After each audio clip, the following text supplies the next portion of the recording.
Welcome to this fourth set of lecture videos for Physics 4C. In this lecture, we continue our coverage of geometric optics, illustrating more example problems in which the thin lens equation can be used, alongside its geometrically equivalent ray tracing, for building a robust physical picture of the setup. We will first finish up the set of single lens examples we started in the last lecture. In the last lecture, we covered single lens example 1, in which an object placed at a distance greater than the focal length of a converging lens produced a real image. We will cover example 2, in which an object at a distance less than the focal length of a converging lens now produces a virtual image. And we will wrap up with example 3, which covers a diverging lens setup.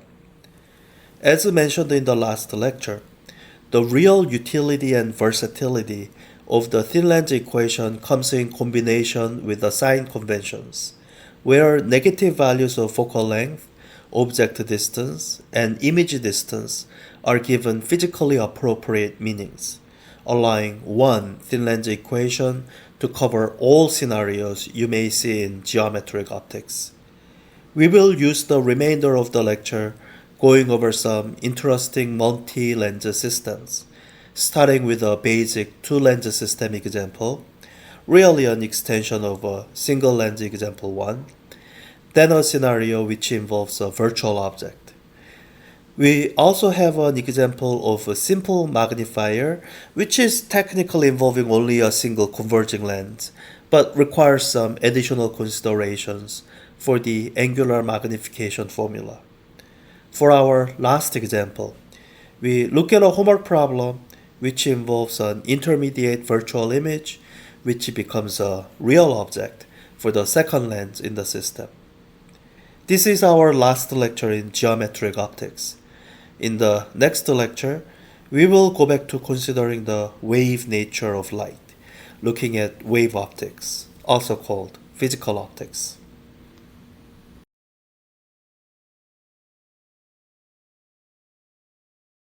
So example 2 is the same as this converging lens. Example 2. So it's still converging lens, but the one change is that the object distance is now less than the focal length. You can kind of see that between these two examples, it covers all the possibilities with converging lens, right? Yeah, at least when you have real object. Okay, good. So let's do that. I have, let's see, how should I draw this? I think this is how I should draw it.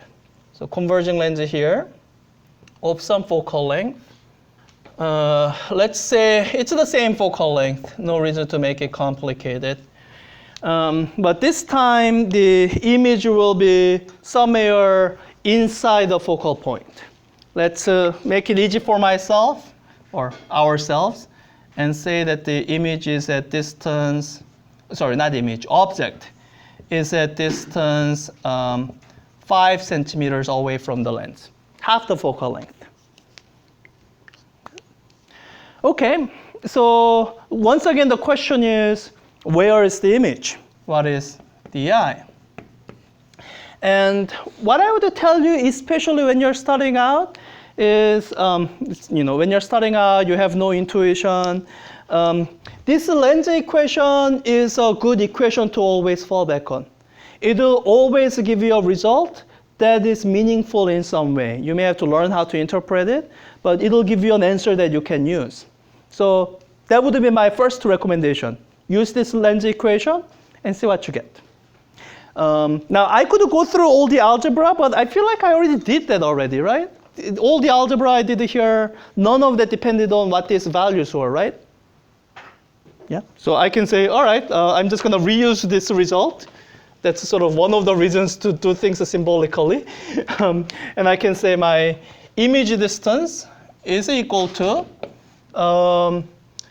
f, the focal length times the object distance over the object distance minus focal length. That's equal to, plug in the numbers, 10 times 5 over 5 minus 10 centimeters. So I get 50 on the numerator and minus 5 on the denominator. So 50 over minus 5 is equal to minus 10 centimeters. Now, whatever do you think this minus sign means? It's on the same side of the object. You are thinking of maybe the location will be different, right? So that's a good intuition. So before, when this image distance was positive, it was on this side. Maybe what's meant by the minus sign is it'll be on the other side.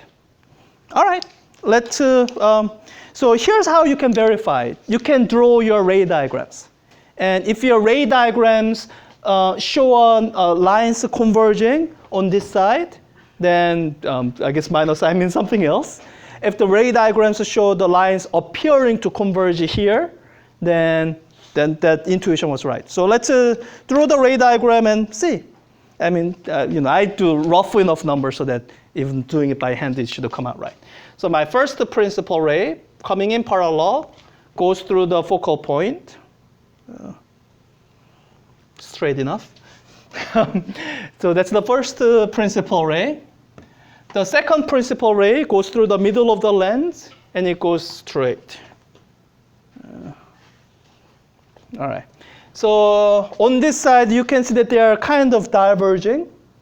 So you will never see them cross each other on this side. So that's looking good. That probably means if we extend this back, they will cross over here. So let's do that. Extend this back. And they cross. Yeah, I think I drew this focal point wrong. Whatever, my drawing is not very accurate. So this is where the image forms. And this is the image distance, which we say is equal to minus 10 centimeters. So we keep this minus sign. Let's see if the formulas we derived earlier are still work. So we derived this formula with example 1, that the magnification is minus di over do. And when the magnification was negative, we wanted the image to be inverted. And when the magnification is positive, we want the image to be upright. We have an upright image here. So hopefully this comes out positive. You plug in the numbers. So minus 10 centimeter over 5 centimeter. You get plus 2. I mean, here my drawing is once again not very accurate, but 2 seems reasonable within ballpark. Right? So yeah, so the formula that we derived here, this formula works for greater range of situations than we might have imagined at the very beginning. That's going to be a common theme with these formulas, because with a proper sign convention, we can extend the usable range of these formulas to things that you didn't even imagine.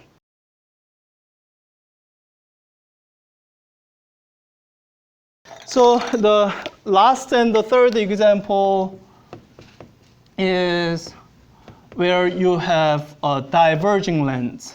So this is the diverging lens. And you can actually talk about focal length of a diverging lens. It may sound unintuitive, but let me just say that a diverging lens, it does have focal point. Let me just mark those focal points. And I guess we'll just talk more what happens as we are dealing with this diverging lens. Everyone here has some sense of intuition for diverging lens? Yes? So this is, I guess, a good place to check your intuition.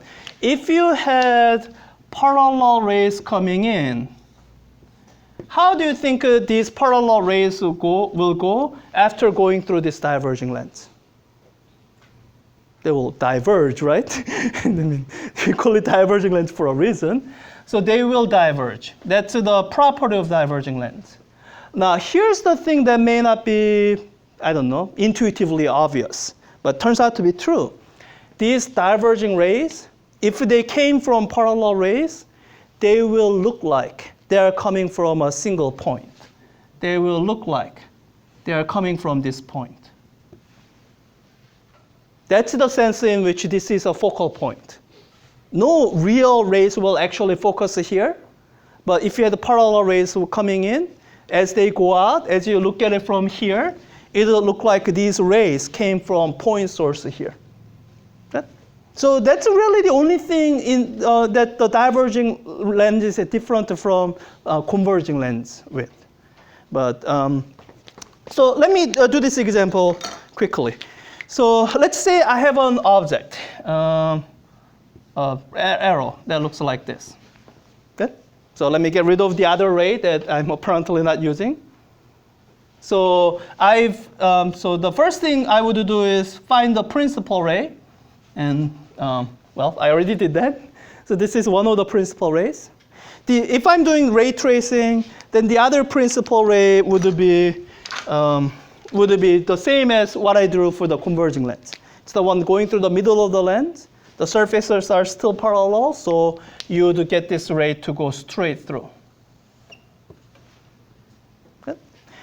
And as you look at these two rays, you will see that they never cross each other, and they never will cross each other. I mean, since they come from this single point, that's the only place where they meet. But on this outgoing side, as you're looking at it, I mean, they're diverging. They will never come together. But as you're looking at it from this side, what you do notice is that these two rays, they look like they're coming from this point. So there's no any sharply focused image at this point. But as you're looking at it through the lens, it looks like the rays are coming from this point. So that's the location of the virtual image formed by this diverging lens. So you're going to have a virtual image here. So that's the tip of the arrow. So the rest of the arrow will look something like this. So you have a virtual image here. Let me label some of the variables and explain why this equation that we derived, 1 over f is equal to 1 over dO plus 1 over di, is so important. This one equation applies to all three cases. It applies to even to this case. So I mean, I can label all the distances. So let's say this is dO, and this is di. And you might think, I mean, why would that apply? That was for the converging lens. To see it, I guess you kind of have to go through the geometry yourself, but this is how it would apply. These three distances, they obey this relationship. They will fit into this equation. So 1 over, so if this physical distance is f, then what you would use for focal length wouldn't be this f, but it'll be the negative of that value. So 1 over minus f is equal to, the object is the same, so it's just the 1 over dO. And the image distance, if this di is the physical distance di, positive value, then if this is plus 1 over minus di, then this equation will hold. I guess let me give you a quick example.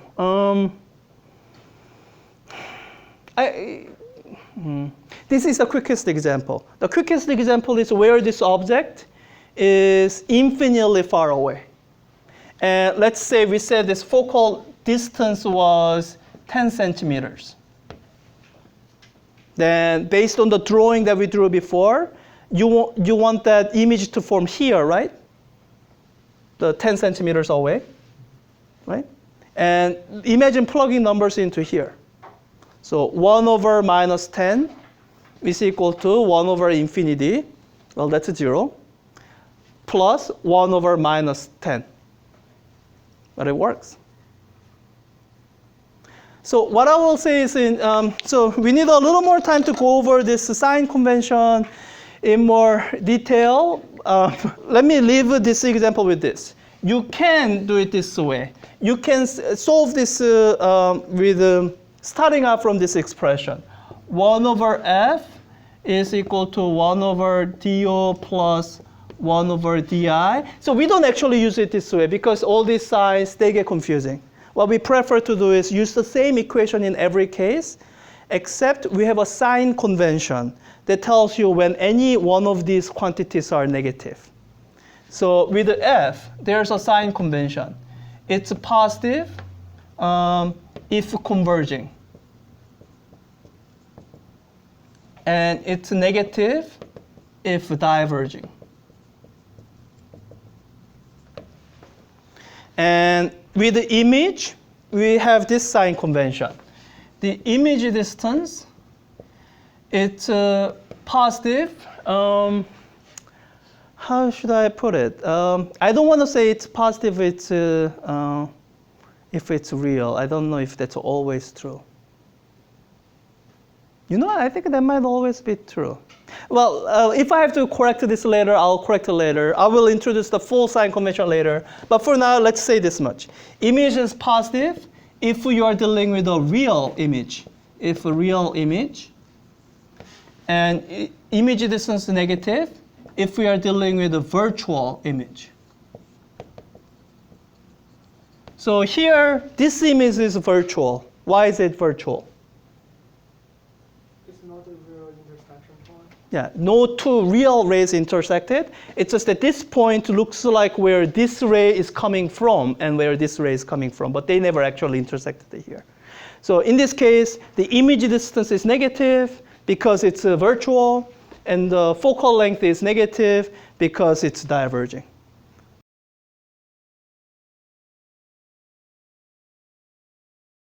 Kind of the selling point for the approach that I will be advocating for is that it's really one single sign convention you need for the rest of the semester, or for the rest of geometric optics, both for lenses and mirrors. So let me show you with the examples, both one example for lens and another example for mirror. So this is what I might call standard or maybe default setup for lens or / mirror optics. And in the lecture, I've explained how I hate mirrors because of the overlaps, and I'll try to avoid using mirrors whenever I can. But in case you get mirror questions on homework and whatnot. So for lens, it would look like you have a converging lens. Let me draw it as a convex lens of some focal length f.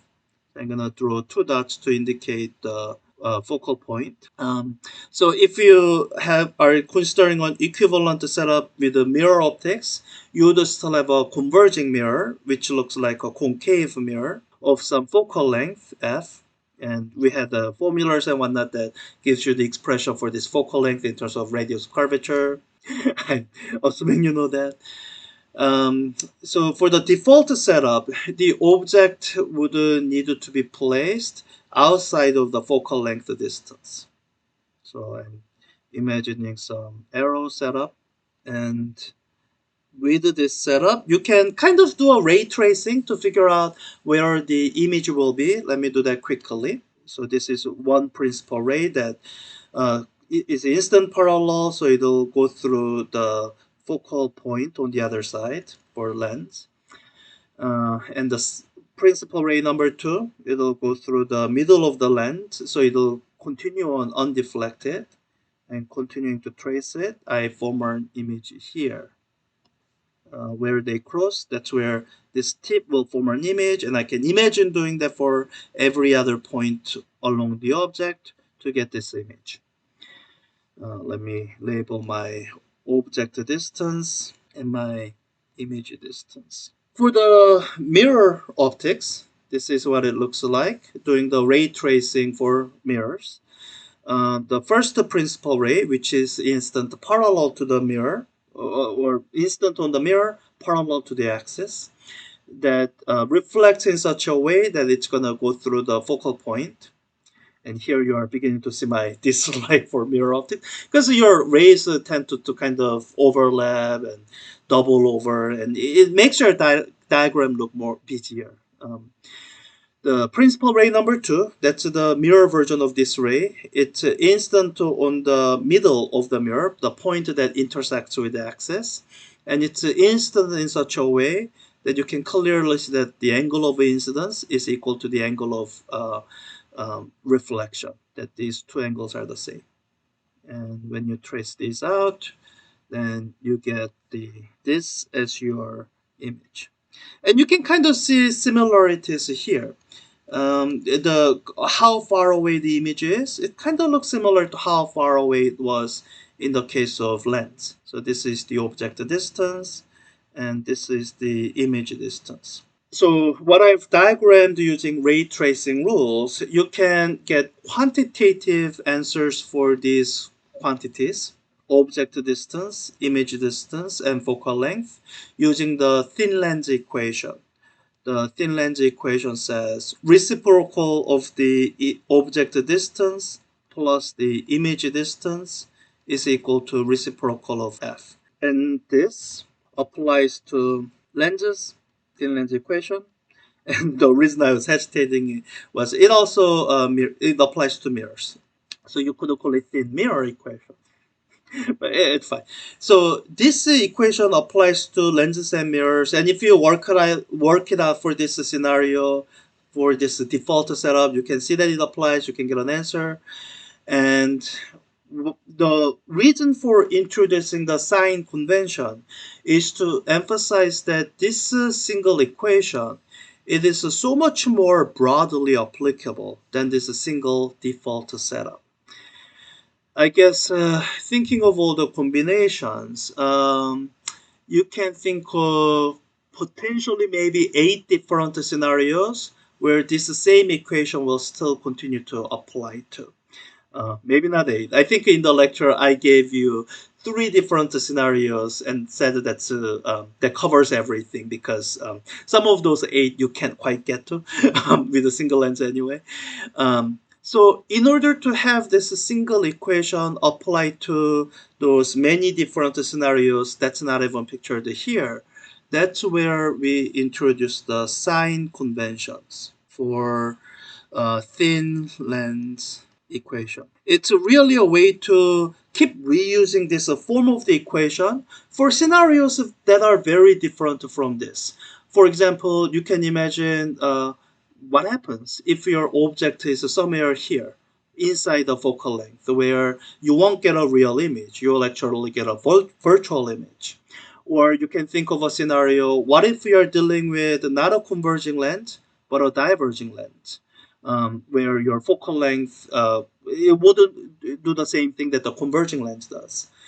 All those different scenarios, you can use this one equation with this application of the sign convention.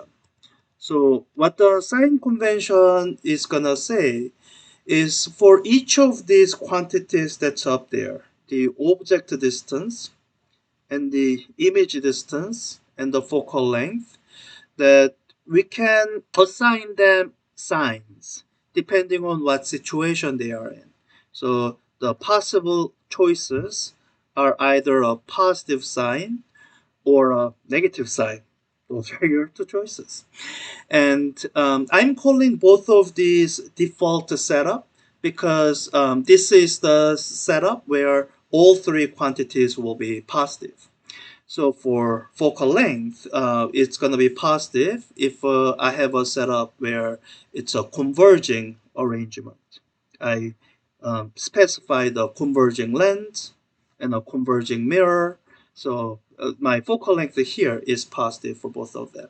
And I think with the focal length, this sign convention is so ubiquitous. You even see lenses that are diverging, some like this, something that you will see in your lab in a bit, described as having a negative focal length. We say, oh, it has a focal length of minus 15 centimeters, something like that. So with the focal length, to get a negative sign, you would be dealing with an optical element that'll give you a diverging arrangement. So if you have a diverging lens shaped like this, or a diverging mirror where it's a convex mirror, that's why I don't use convex concave description here instead of converging and diverging. So if you have a diverging optical element, that'll give you negative focal length. And that's quite commonly used that you hear it even in the description of the focal length themselves.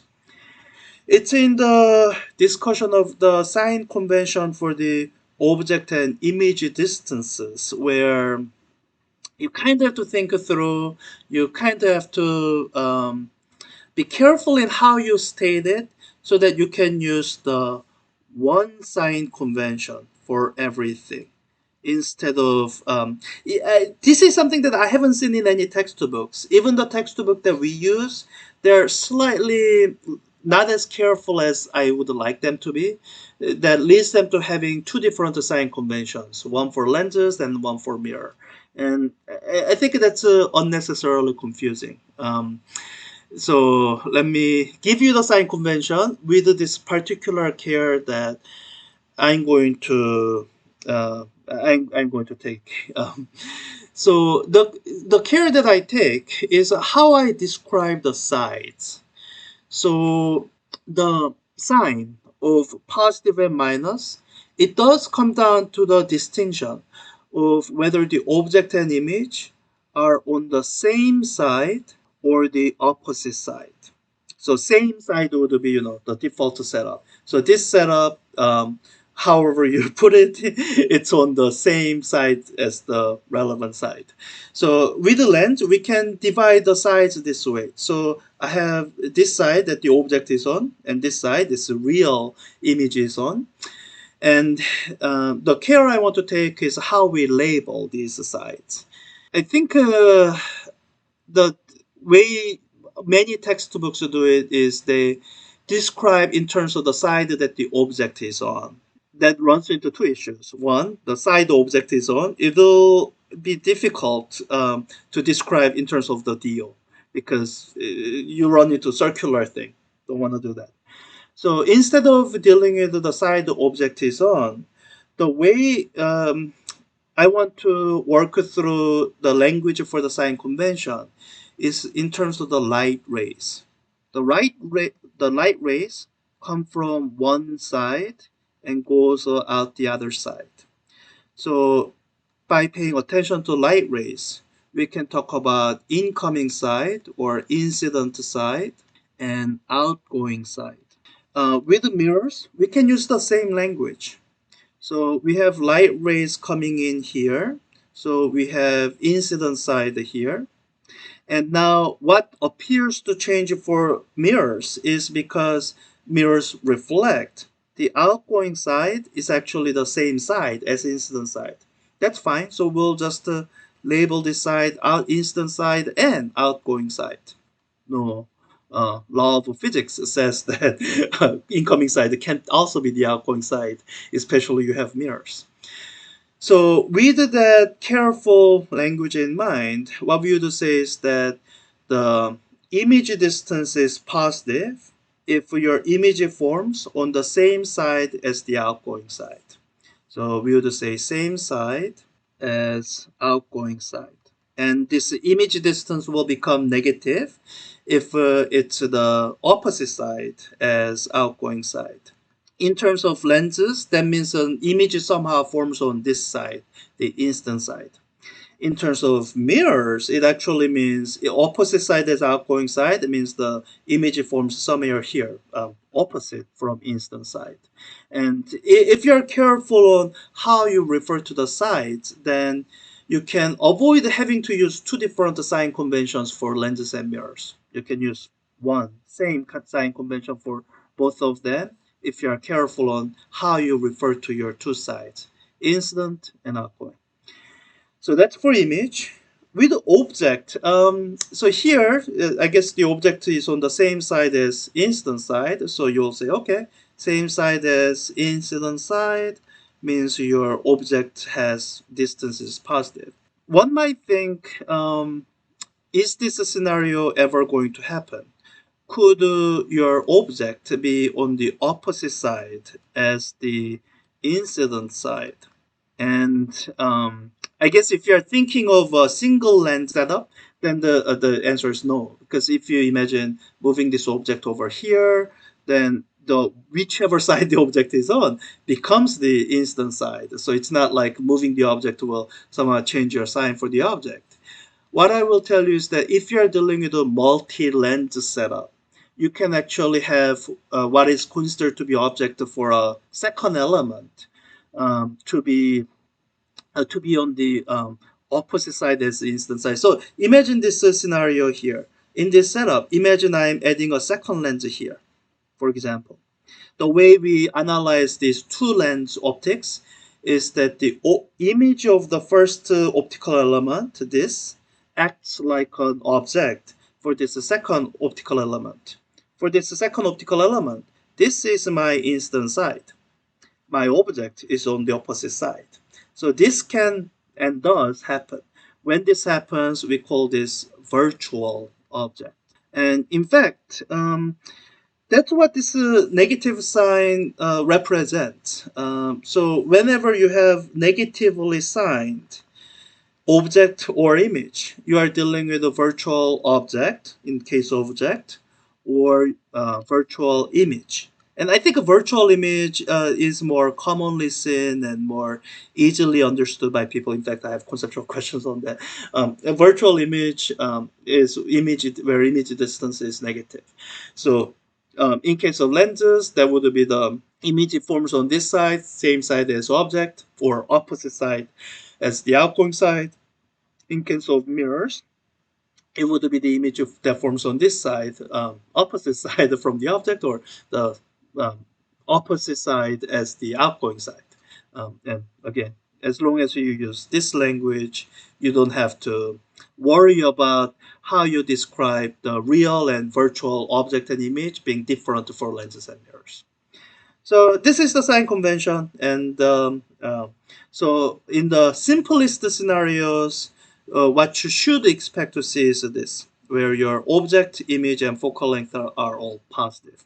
And as we make things more complicated, either introduce diverging lens or have it set up in a situation where we are going to get a virtual image, or have a multi-lens setup where you can get virtual object, you will see these other signs of these quantities.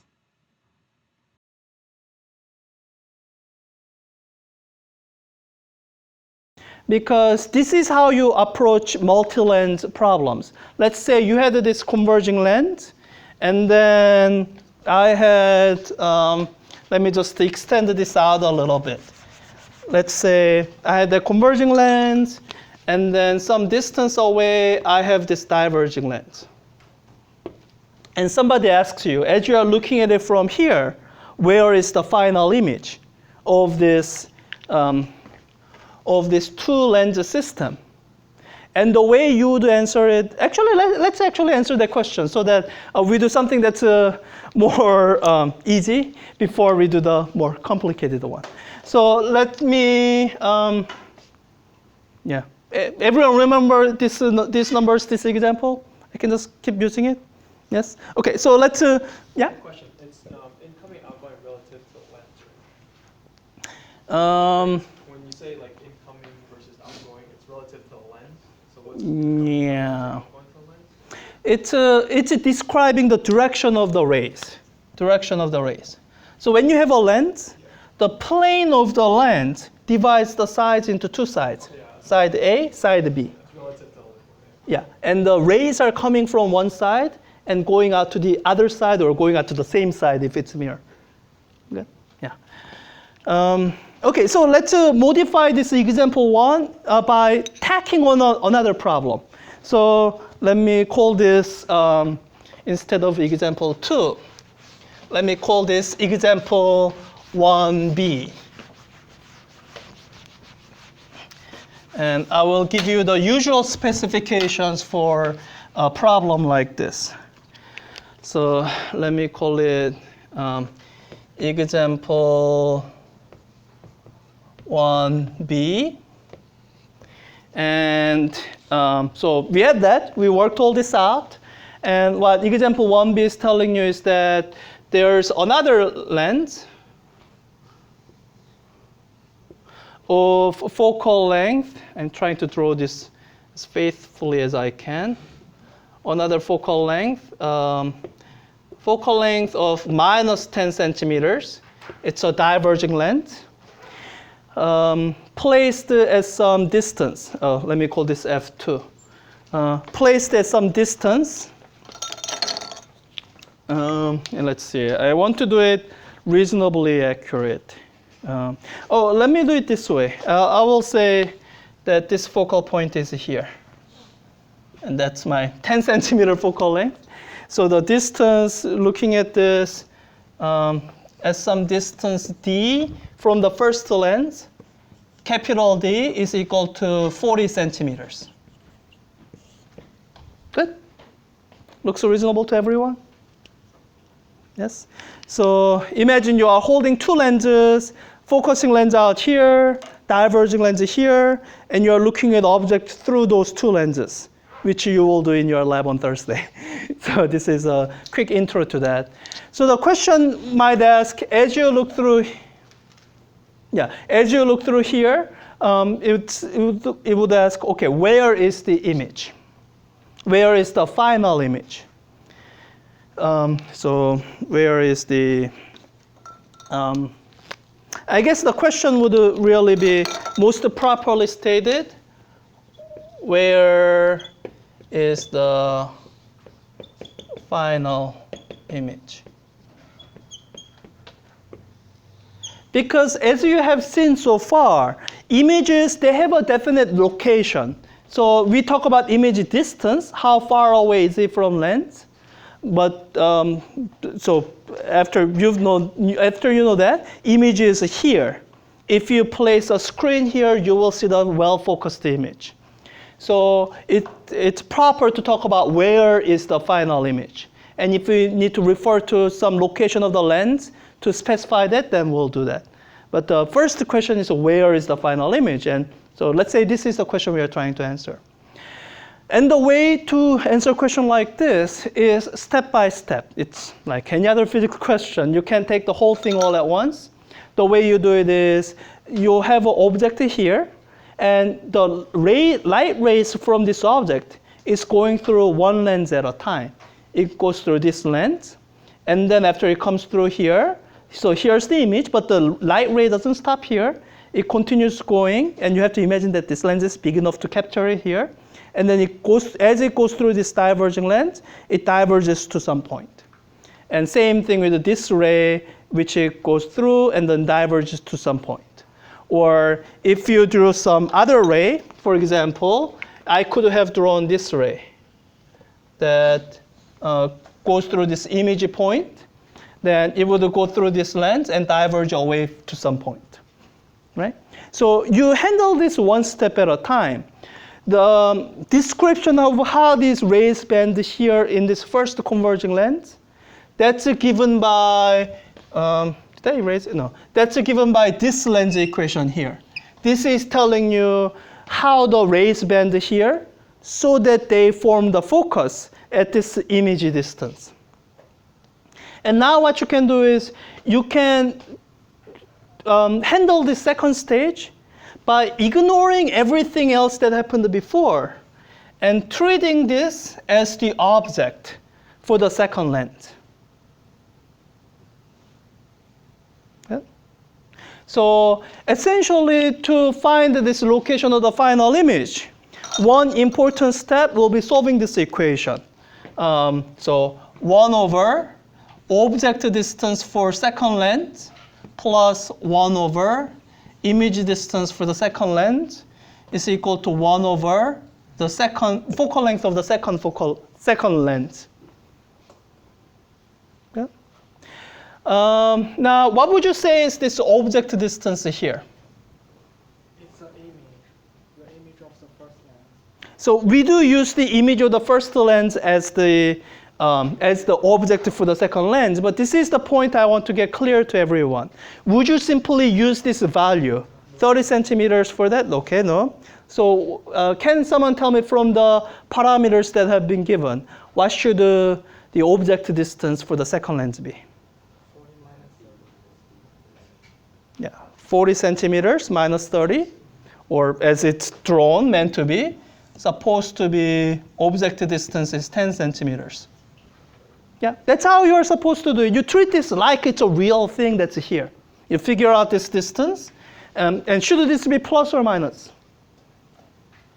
Yeah, sorry, it's a silly question here, but plus. And you can justify because the light rays are going this way. It's on the same side as the incoming rays. Okay? And this question will be important in the next example. So I have the object distance here, DO2 is equal to plus 10 centimeters. I know my focal length. So I can solve for this image distance here. Okay? I'm going to borrow a result from the previous algebra. I remember doing this algebra before. I'm just going to borrow that result just to rewrite the variable. So instead of di, it'll be di2 is equal to, instead of f, it'll be f2. Minus f2 or just f2? Just f2. Yeah, I'm going to plug in negative numbers when I plug in the numbers. Okay, so f2 times object distance, DO2, over DO2 minus f2. All right, so that's equal to, let's find that out, plug in all the numbers.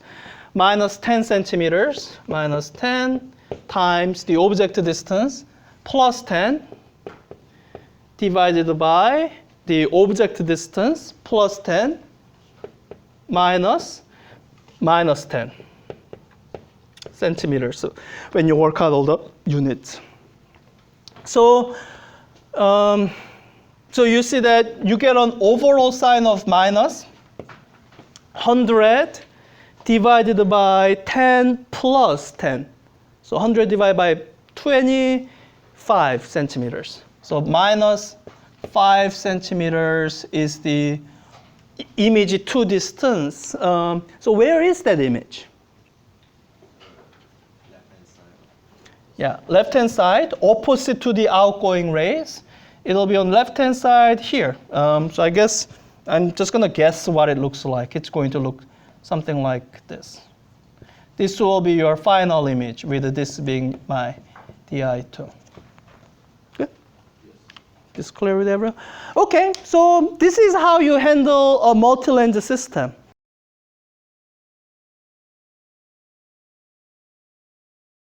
And so let me give you the situation that I find the most interesting. And this situation is especially interesting if you are trying to do ray tracing with it. And so that's the, I don't think textbooks really cover it, so that's what I really wanted to cover. So let me draw that situation and do that. But everyone okay with this example?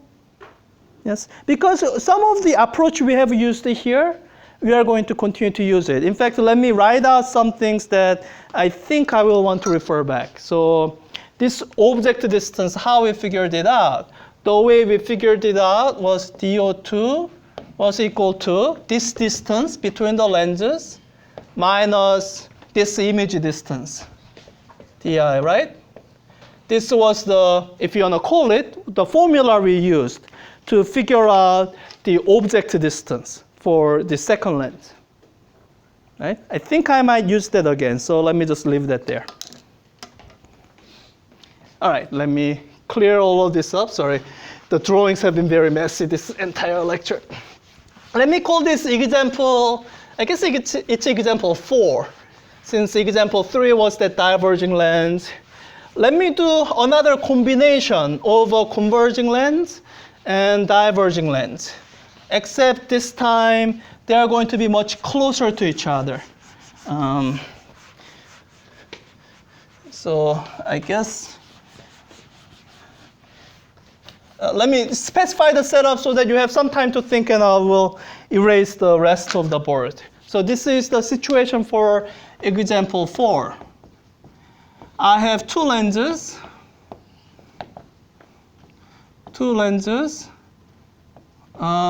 The first lens, that is the first lens that the light will go through from the object, has focal length of plus 10 centimeters. The second lens has focal length of minus 10 centimeters. And they are separated by 5 centimeters. This is what I'm going to call D. And where do I want the object to be? And I guess I will say object distance, where it's placed initially, is plus 20 centimeters. Good? I think that's complete specification of the problem. Let me clean the board a little bit, give you a minute or two to think about this while I erase the board. Let me draw the diagram. Hopefully you're doing that in your head. Whenever you are looking at a new physics problem, by the way, that you don't immediately know the answer of, good thing to do always is draw the diagram. Sometimes in the process of doodling, you will hit upon some way of approaching that question. So let me draw the diagram, not a doodle. So I guess I need to draw my converging lens here. And I'm going to draw the focal point so that I have a distance reference to use. This is my optical axis. So this needs to be about the focal length. So this is the focal length F1. So let me label F1 here. So half of this would be where the diverging lens is located. Let me do it in different color because my diagram is already going to be quite complicated. So this is where the diverging lens will be, something like this.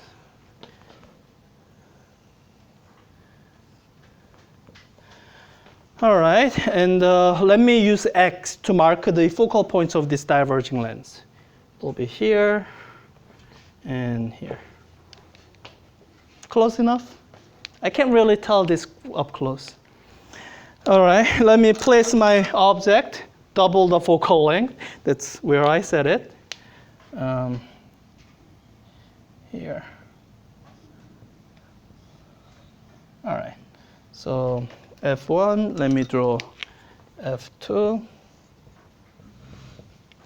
And this is my object distance or initial distance from the object to the very first lens. Good. Questions? Okay, so you can do ray tracing in this question, but I will tell you that ray tracing beyond the very first stage here is actually kind of tricky. It took me a whole semester to figure it out, and I was very proud of it when I did.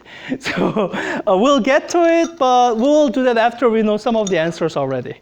We won't start out with ray tracing. Solving through a setup like this, using the thin lens equation is so much easier than any other approach. So I'm going to start out with this. So I handle this stage by stage. So this is my first stage, and this will become my second stage later on. So to handle my first stage, what I'm going to do is I'm going to use my thin lens equation to find out where the heck my image is. So I know my object distance, I know my focal length, so I can just solve it for image. In fact, I did it already, and I purposefully didn't erase this, so I can just copy it. So let me copy that and just to use it. Actually, purple is the better color. So the first image distance is going to be F1 times object distance over DO minus F1. I can plug in all the numbers. 10 centimeters times 20 centimeters divided by 20 minus 10 centimeters. 200 divided by 10 gives me 20. That's convenient, as if somebody planned it that way. Good. So my image is going to be at double this distance. So somewhere out here. So somewhere out here is where my image will be. And this is my image distance. Good? Everyone okay with that? Yeah, this step is easy. And if you want it, you could even do ray tracing to figure out, image is here, it's inverted, and it's exactly same size as this. Yeah? Now, what's interesting is the second step. So we are not interested in where this first image is. We are not interested in the same question as before. Where is the final image? So the light ray so let me imagine it this way. There's a ray of light that's coming from this object. So coming from this object, going in parallel. And then here, it's bending in such a way so that it looks like it's going to go through this focal point. But as it's going, before it reaches the focal point, it's going to go through the second lens. And I want to figure out, well, how does it bend as it goes through that diverging lens? So I have some sense of how it bends. I mean, it's going to bend in a diverging way. But I want to figure out where the final image actually ends up. So the suggestion I'm making here is that we go through application of this thin lens equation as though nothing substantial has changed. We're just going to work through it again. So I guess we know the focal length. That's good. We don't know the image distance. We are trying to find it out. We need an object distance. So here, what would you say object distance is? So using the same principle as what we used last time. This is where the object for the second lens is. How would you describe that distance? Yeah, so that's one way of doing it. If you describe the distance capital D between the lenses, right? We have this formula that we derive for the other situation, right? And let's say we are just going to try applying it kind of blindly. Say that the object distance 2 is equal to D minus DI. DI. And it's not often that I would tell you to use a formula that was derived for one situation for a completely different situation. Almost at any other time, I tell you specifically not to do it. This is one of the rare exceptions where a formula that was derived for one situation happens to be much more broadly applicable than you initially imagined it.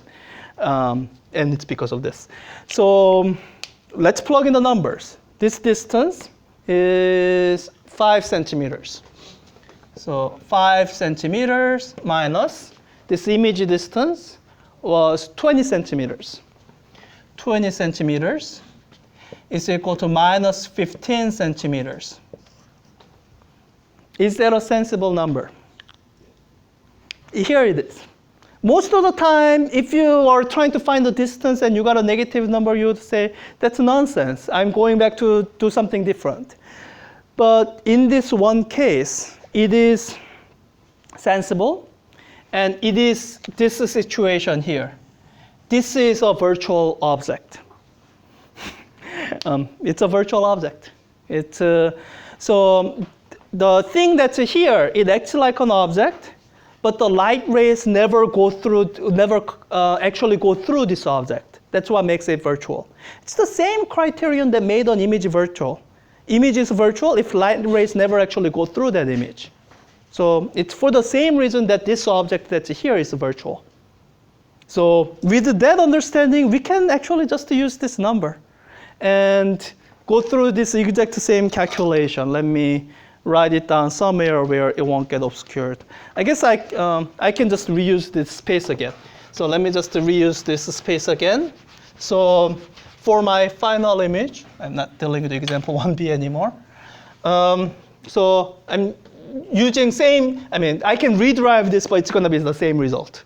So I'll just say my final image location, di2 is equal to the second focal length, f2, times second object distance over second object distance minus f2. Before we plug in the numbers, a quick show of hands. How many think we are going to get real image in the end? How many think we are going to get a virtual image in the end? Really? A lot of, did I not set this up correctly? Well, we'll go through it and see. We'll go through it and see. I thought I set it up so that we would get real image. Well, we'll plug in the numbers and see. So, all right, so plug in the numbers. F2 is minus 10 times DO2, it's minus 15. Minus 15, and when I work out all the units, it's going to be centimeters divided by DO2 is, we get a virtual image, minus 15. Okay, I didn't work out the numbers quite right. Okay, we do get virtual image. Times, sorry, not times, minus 10. So there's a lot of minus signs here, so let me just simplify it a little bit. So it's plus 10 times 15, so plus 150 divided by minus plus 10. So minus 5 centimeters. So you end up with, all right, I messed up on some of the numbers. Minus 30 centimeters. So, so what does that result mean? What does the result of minus 30 centimeters mean? Where is your final image? The same as the object. It's not exactly the same as the object. So it's on the same side as the initial object, right? And the way you say it is, you have your image as a minus sign. So what that means is it's opposite to outgoing rays. So here, this is the outgoing side. So this is the opposite side. So this is here. How far away? Yeah, 30 centimeters from the second lens. So your final image will be somewhere here, counting from here, about 30 centimeters away. And I think if you do it right, it's 5 centimeters beyond. This is 5 plus 20 plus another 5 for 30. Okay? So this will be my final DI2 minus 30 centimeters. Okay? So you would have some final image here. Now suppose someone asked you, is this image upright or inverted?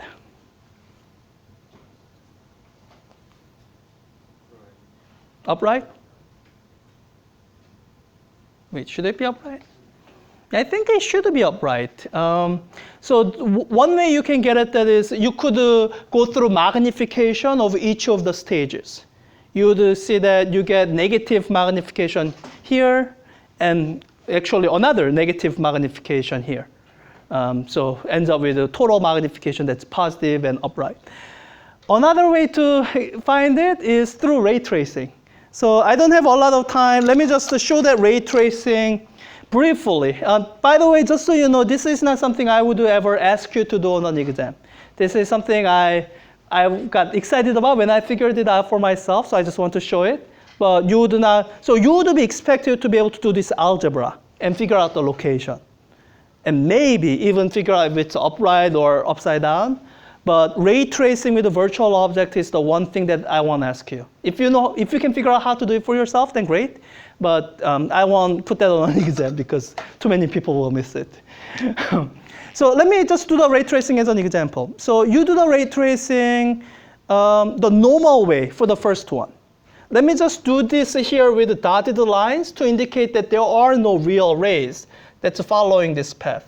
So I'm going to do it with a dotted line, but otherwise I do it the same way I would do it.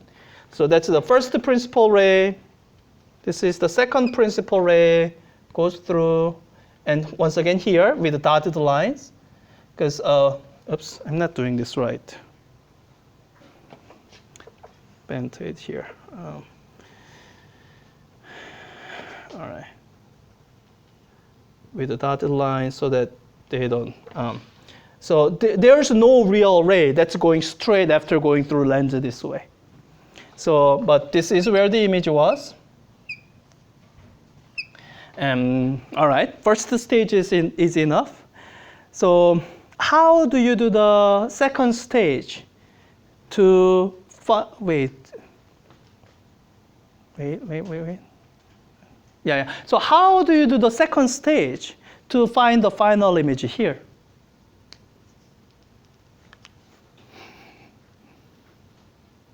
I mean, it's not as though you can draw rays backward from this object the other way. That doesn't work, right? So this is where the understanding of principal rays is important.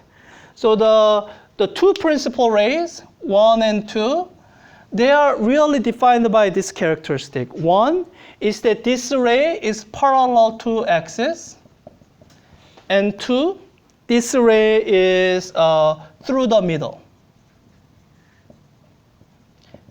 And all that they are just the two special rays among the many rays that are going through this lens. So this particular ray happened to be special as it was going through here. But after it goes through, this is not special ray for 2. So, but there is a special ray that's going through this lens parallel to the axis. And in fact, knowing that this image is here, I can find that ray. Let me draw that. So that ray, after it comes out on this side, let me erase this. After it comes out on this side, it must be traveling this way to end up at this point, right? So there is a ray that crossed this point of the diverging lens. And since for this drawing it's not bending, it must have come in through this way. So it must have come from this object through this point. Okay? The reason we didn't draw this ray before is this is not a special ray, for at least it wasn't supposed to be special. I think it might be the actually third principal ray. Whatever. It may not have been a special ray for this lens. But now that I know this is going to be special for this lens, I draw it. So for this special ray, you know how that goes. It diverges in such a way, it looks as though it's coming from the focal point on the incoming side. So this ray is going to be outgoing this way. Good? Everyone okay? Okay. The second special ray. So I know one thing, it must be coming through this point here, right? That's the way it became special for the second lens here. So that means coming from this point, somehow it goes in a direction that ends up there. Yeah? So as you are looking at this ray, it's going to, so I guess it's going to look as though it's coming, actually, sorry, this is a real portion of the ray. There's an actual ray that's going that way, right? Going through the middle, it doesn't bend. So it's going to be coming from this direction here. Now, so this ray came to be here, going that way, coming from the object, going through this point of the first lens. And this was not special at all. And that's why we didn't draw it initially. But once we know where the image is, we can draw any of the other rays that were not special before. And two of those rays will be special for the second lens. And using that, we can finish the ray tracing. So I have this outgoing that way, and I have this, so up to here, and we have to keep extending it backward with the dotted lines. So this is where it'll end up. And with this, it appears to be, it's appearing to be coming from this direction. Keep extending it, and it ends up here. And that's where you find your final upright virtual image. Okay? So, that's the quick introduction to virtual object and how you do ray tracing with it. But What I do want you to know how to do is go through analysis of lens like this using thin lens equation step by step. All it requires is algebra and understanding of the sign convention.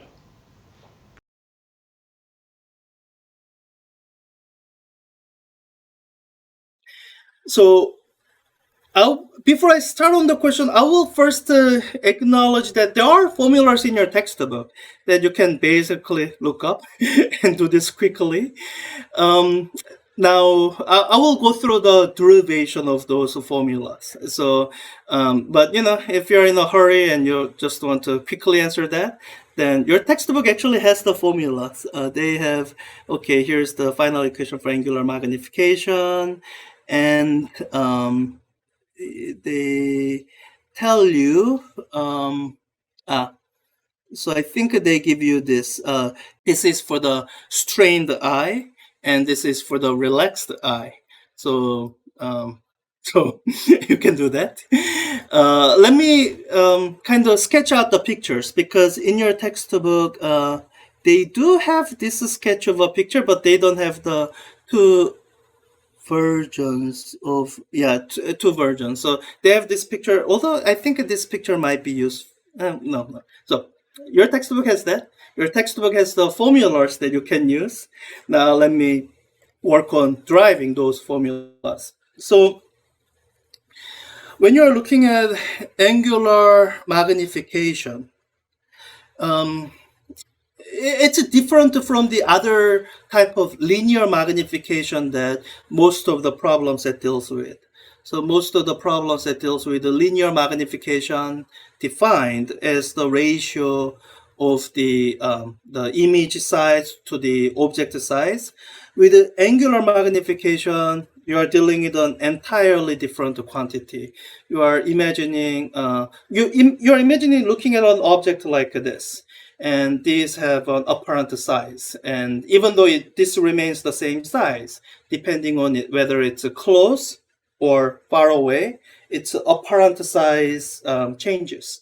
And so whenever they are telling you, asking you about angular magnification, capital N that your textbook uses, they are looking at what is the apparent size of the image, angular size of the image. How much of the space does it occupy in your field of view? Referenced to some reference size. And this reference size is something that takes a little bit of thinking through. And this reference size is something that also, depending on the context, it changes meaning. Here, it's important that the context is the magnifying glass. So the context is where you can move your object. So the place where this object should be is, so I think I can maybe even demonstrate, because if I move this too close, then my camera can't quite focus. So the camera that I'm working with, it has a near point. It has the closest distance where it can focus. And your eye in the same way, when you're trying to look at something, there's the closest distance where you can still focus. And that is what we are going to use to set a reference size here. And that's what your textbook is kind of sketching in this picture here. That's the purpose of this picture here. It's saying you place the object at the closest possible distance where you can focus, and based on the size of the object, and this is the reference size we'll be using. So let me just sketch that out. So this is for reference only. So you are imagining this picture of placing the this is how I draw my eyes, placing the object the closest distance where you can focus. And this is why they have to give you the near point of your eye, because this is the kind of the distance where you are going to assume that you place your object. If you place it any closer, then you can't focus on that. So so in calculating this reference angular size, we are going to use this as a given. And I will say, I think my near point of my eye might be about 25 centimeters, or maybe not. But a lot of the people, younger people usually have near point that's a lot closer. So this is just the convention that we are using.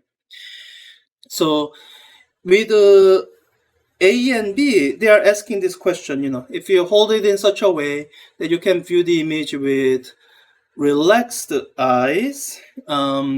So relaxed eyes means where the object is at an infinity away. So the scenario you are considering is where you have the lens. And in all these situations, we'll consider the situation where the lens is right in front of your eye. And that's actually an important thing in the lab next week as you are working through the angular magnification stuff, that when you're using magnifying glass, just put it right in front of your eye. And what you change, it's kind of a bit of an unusual way to use magnifying glass. I think most of us are used to looking at things on the table and just moving magnifying glass. But kind of the standardized way we'll be doing is put the magnifying glass right in front of your eye and then kind of bend it down into where the object is. So in this relaxed configuration, so let me just draw a representation of the focal point. And where you are going to place the object is such that your image will be infinity away. So you are going to place your object wherever it needs to be, either further this way or further this way, so that when the image forms, image is going to be a virtual image, and it'll be infinity away, very big. So we are not looking for a linear magnification. That's one of the reasons we are looking for angular magnification. And so as you consider this, as you are thinking through this thin lens equation that we've been working with, so you want the image distance to be basically negative infinity. That's the virtual image very far away. So this is going to go to 0.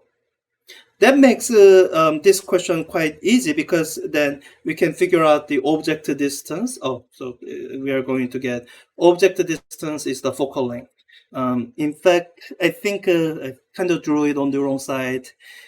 My object needs to be on this side to produce the virtual image.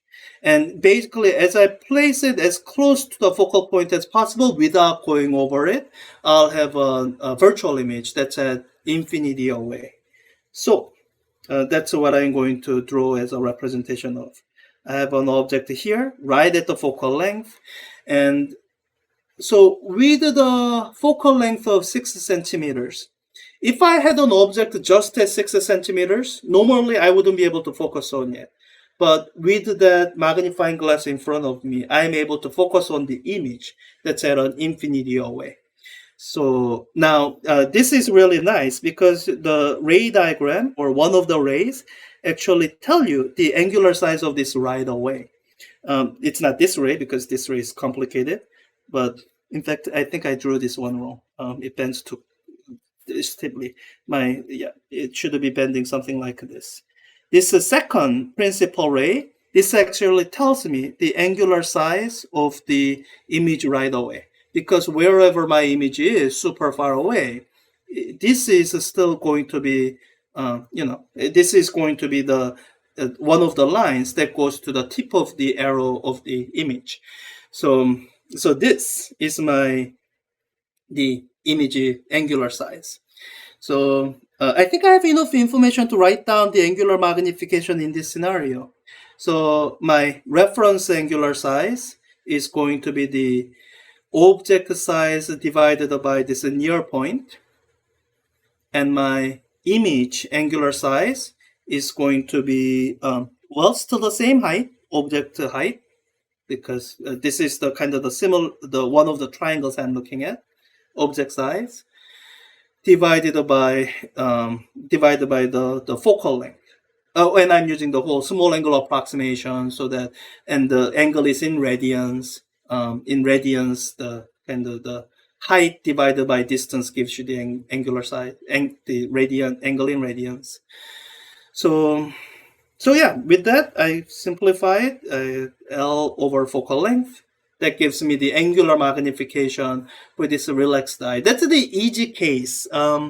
So I'll plug in this number later, 6 over 20, or sorry, 25 over 6, so something close to 4.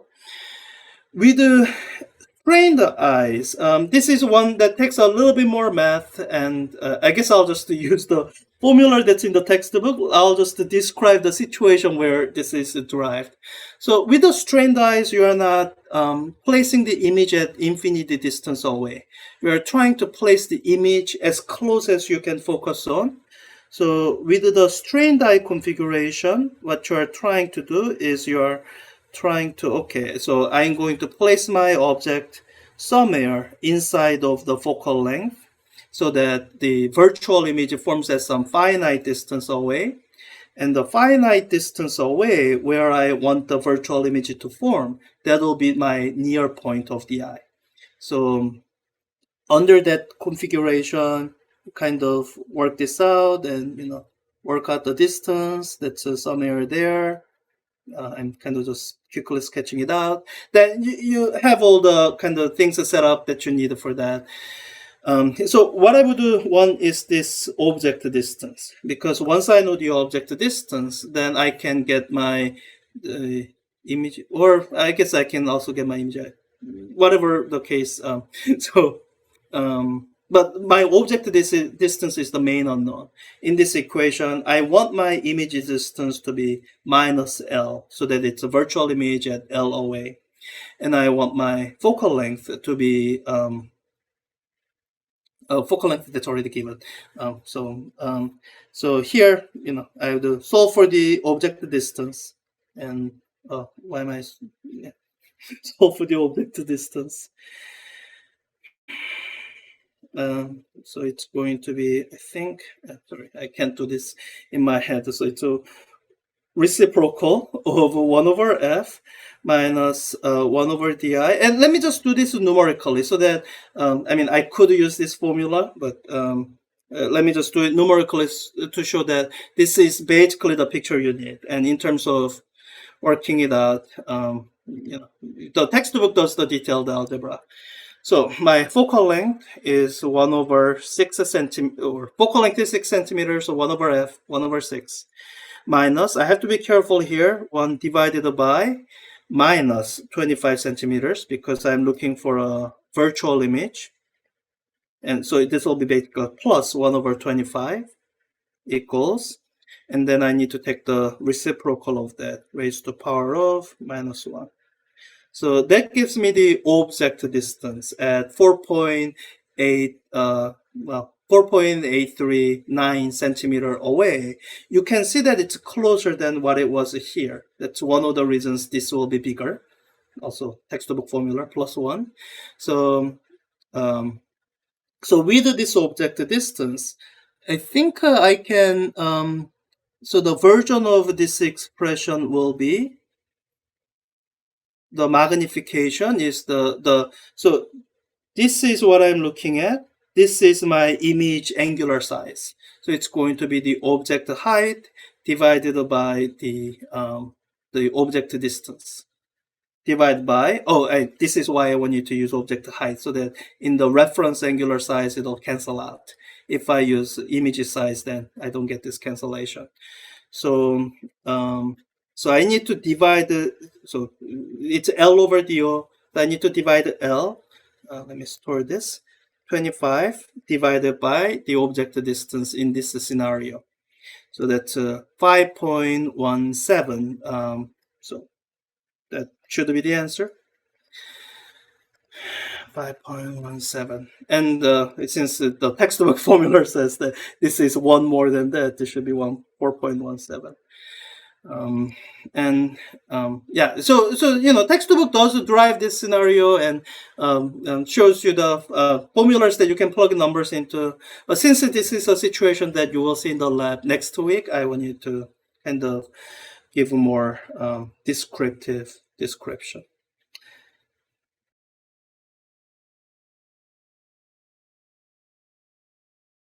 All right, an object of height 2.2 centimeters. Yeah, So this is a two-lens setup. I think it's a useful example for me to go over. So let's do this. Because we frankly didn't go over enough two-lens examples in class. So as you know, the numbers you see will be different. It's randomly generated each time. So let me just outline the steps you would go through for answering a question like this. So, I guess let me call it two-lens image formation. And this time, I'm actually going to skip the part about ray tracing, at least not ray tracing through the virtual object. It's unnecessary and takes more time than I have. So it says there's a diverging lens and a converging lens. So let me draw them. It's placed fairly close to each other, right? Okay, so I have a diverging lens.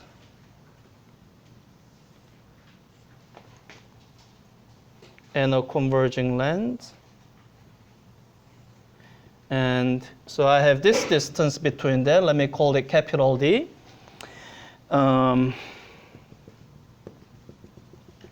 The focal length of the, I just want to draw it reasonably accurately. So this would be the focal length F2. And the focal length, let me do a dot for, so these are the focal points for this lens. Let me draw the focal points for this with an X.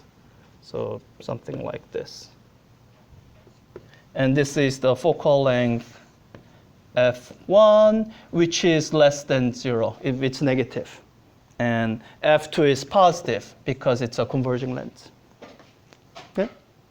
Okay, the question described some position of the lens.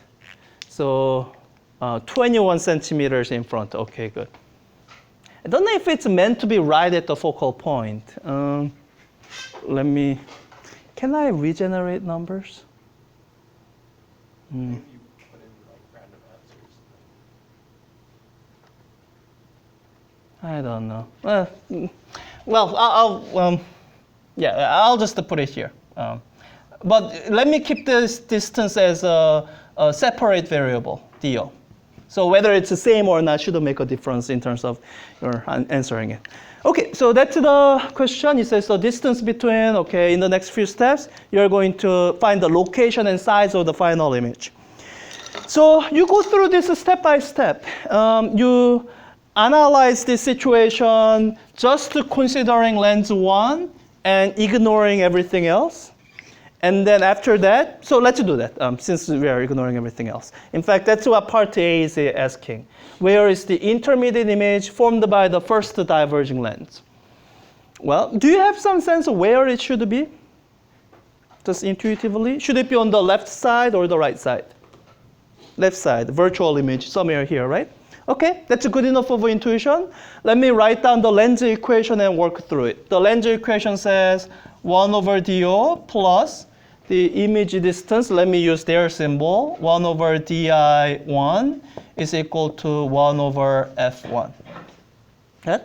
So you go through the algebra, solve for DI1, and what you will end up with is, I sort of trust everyone can do this algebra, so I'm gonna just skip it. What it should be is F1 times DO divided by DO minus F1. Okay? Do it on paper, go through step by step. So at this point is where I would actually recommend that you plug in numbers, since you kind of need to plug in them. You need the numerical answer anyway. So let me plug in the numbers here.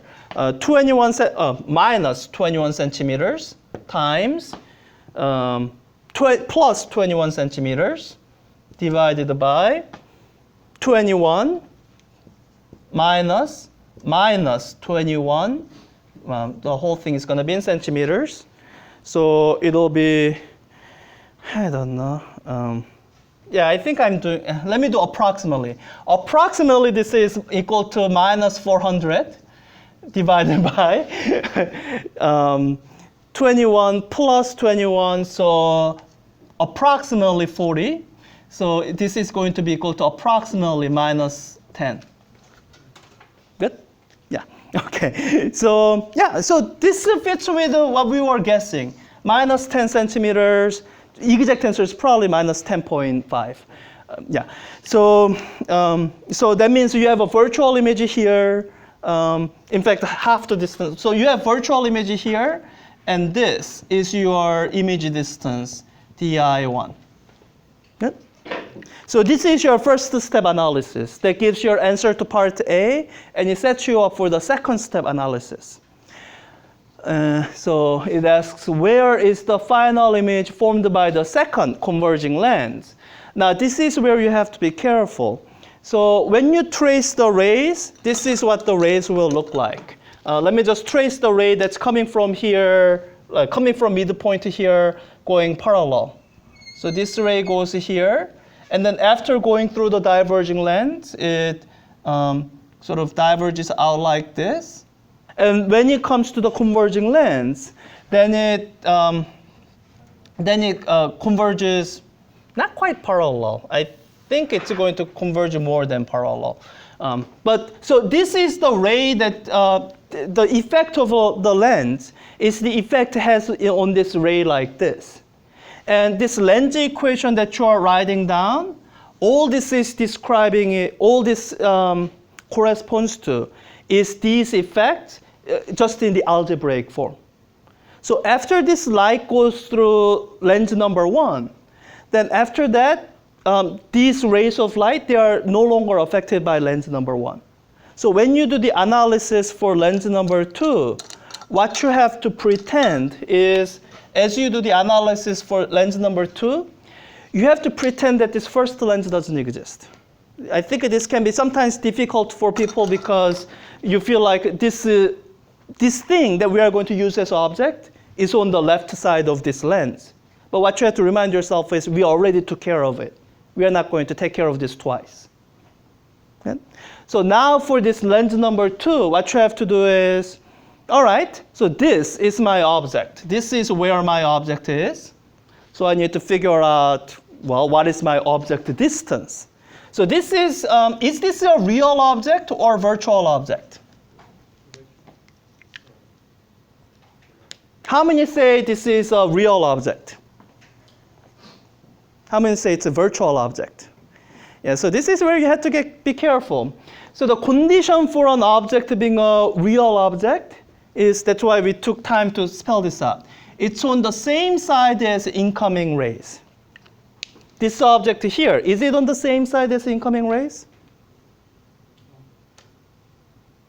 Looking at this lens number 2, which side are the incoming rays on? The left side or the right side?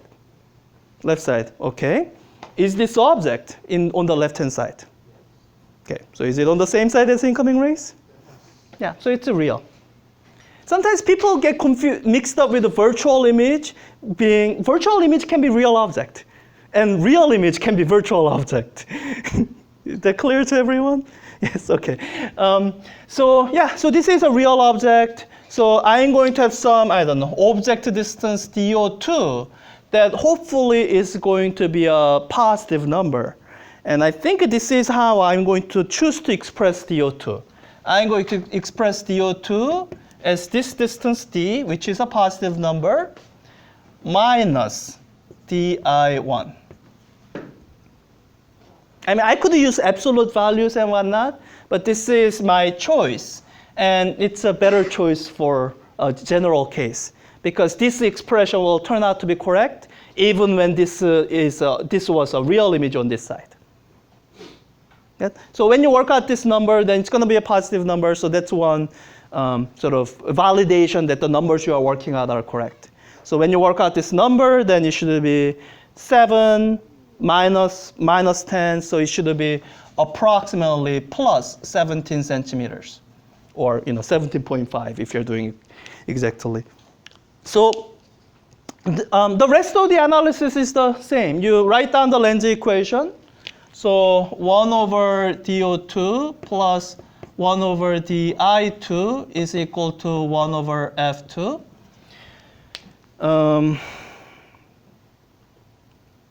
solve this for the image distance, then you are going to get the same formula as before. di2 is equal to f2 times do2 over do2 minus f2. Plug in these numbers. Did I do something wrong? I feel like I did something wrong. Yeah?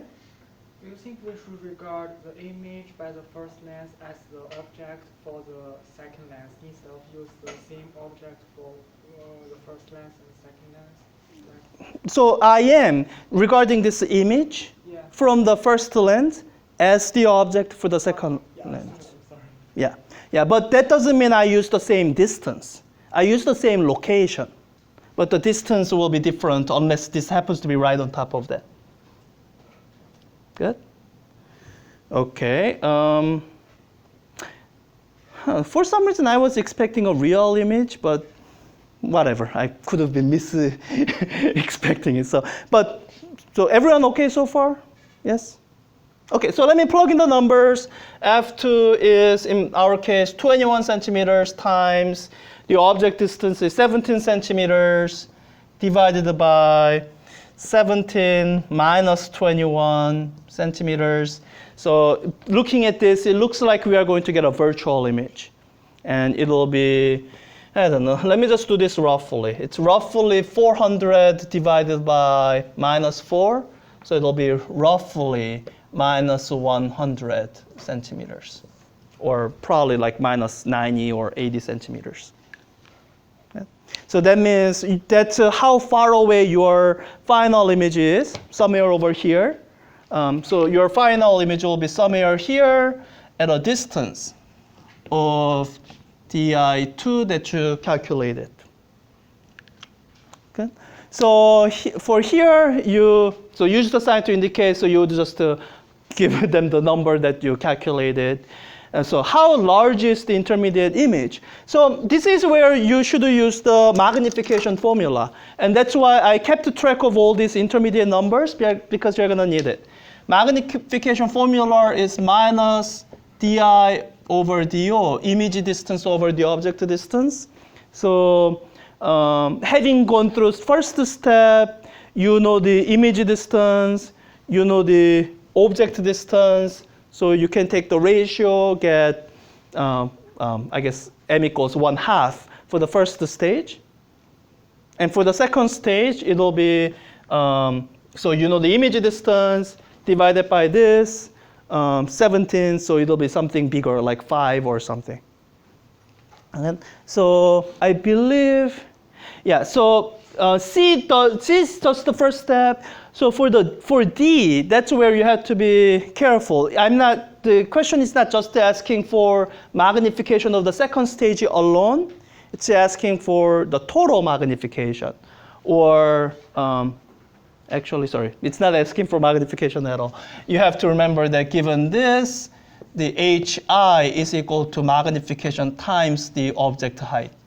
But everyone knew that, right?